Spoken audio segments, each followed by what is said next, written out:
Luigi Del Puerto from our partners at Colorado Politics has a question about electability for Ms. Boebert. Lauren Boebert, an internal poll released by a Democrat's campaign shows him leading you by 14 percentage points in November. A large number of voters are undecided, according to this poll, but this is now the second survey showing McCorkle's lead well outside the margin of error. It suggests you are vulnerable in a heavily Republican district like CD4, just as you were vulnerable in CD3, your old district, which is also a heavily Republican district. Are you not risking your party's very slim hold on the majority? What do you say to people who argue that any one of your primary opponents here can ably represent conservative values in Congress, but not offer the risk of losing the seat to Democrats? First of all, I'm not trusting any internal polls that are secretly released by a Democrat campaign.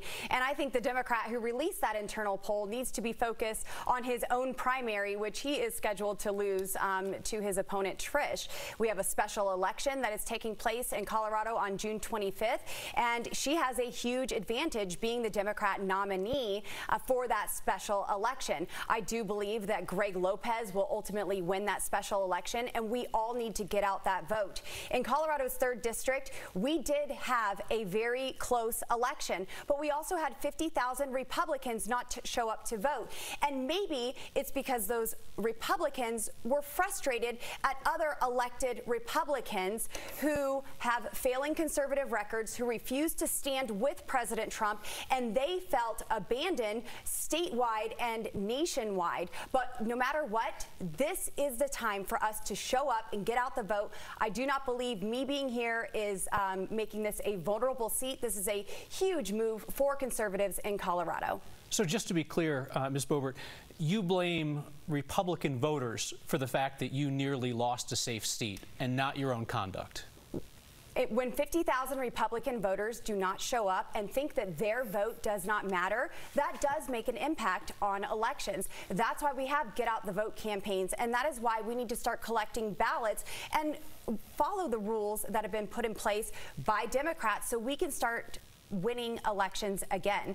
In the 3rd district, I campaigned hard, I governed well, I govern as I campaign. I have bipartisan work, and I have passed more legislation out of the House in this Congress than any other member in the Colorado delegation. I am proud of the work that I've done serving my constituents in the 3rd district and serving the entire state of Colorado. We're going to hear from a few of you on this issue of electability. Ms. Flora, you said this week that poll, which granted is a Democrat's internal poll, right? So you always take that with a grain of salt. But you said that poll, quote, shows that Lauren can't continue to run from her drama and divisive antics that nearly cost Republicans one safe seat already. You wrote, we can't risk losing CD4 as well. We're talking about the safest Republican seat in Colorado's congressional delegation. Can you specifically outline for voters what you are talking about when you're referring to Ms. Boebert's drama and divisive antics? And do you really think it could lose a safe seat like this? Thank you for the question, Kyle. I mean, the reality is CD4 has been redistricted. It is now a 73% suburban, 49% unaffiliated district. I have traveled all over the 21 counties and will work very hard to represent the rural areas as well. But with this change, and with CD3 being 65% rural, this is almost a mirror opposite. As I've traveled all over listening to voters, so many of the unaffiliated voters are Republicans who've left the party because they're tired of the purge and purify, the drama and the dysfunction.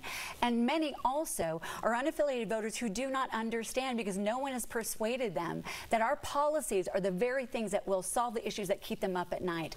I do think it is vulnerable. I think the day of that will never happen in Colorado is long gone. And I think it's time that we have someone in this seat, which is one of the reasons why I'm running, where we can rebuild the party, where we can make it the big tent again. We can invite people to join us, and we can persuade our neighbors that we don't see them as the enemy. We see them as someone we want to represent and help solve the issues that are important to them. Ms. Flora, thank you. I will note you chose not to describe what you're saying as drama and divisive antics, but you spoke to the composition of the district. Mr. Holtorf, you come from the other end geographically of the district, so to speak. But do you share Ms. Flora's view that the safest Republican seat in Colorado could be up for grabs if your party nominates Ms. Boebert?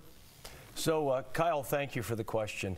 Colorado's electorate has changed. We need to accept that. Colorado used to be a red state. Then it became a purple state. Some people claim that Colorado is now a blue state. If you look at the state house that I served in, 46 to 19, that's pretty blue. If you look at the elected officials in there. So yes, we have to be sensitive to the changes of Colorado. Ladies and gentlemen, we're here to serve Colorado. We're here to serve CD4, whether they're unaffiliated, whether they're Republican. And if you're elected to CD4, you're here to also serve Democrats in the district. And I feel I'm ready to do that. So yes, you bring up a very good point. And we need people that can lead. We need people that understand that demographic. So thank you very much for pointing that out. I want to give Ms. Boebert an opportunity to respond after I ask the rest of you for a show of hands on this question. Who here believes that if Republican primary voters nominate Ms. Boebert, that she could realistically lose in November? Mr. Lynch, Ms. Flora, and Mr. Yu say they believe that she could realistically lose. Mr. Sonnenberg, Mr. Holtorf do not believe that she could realistically lose. Let me clarify. November. I answered the question, so I didn't know. Okay. You wanted. Do you believe that she could lose in November? It's very possible. Yes. Okay, I'm going to raise my hand just to clarify. It's possible. Okay. Thank you, Ms. Boebert. An opportunity to respond to what they've said. Yes. Well, it's interesting to hear Democrat talking points from my Republican opponents talking about this purge and purify process in the Republican Party. We just want people who are elected who actually represent our values. I have represented almost 30 rural counties in Colorado, and I am seeking to earn the support and votes from 20 more plus Douglas County.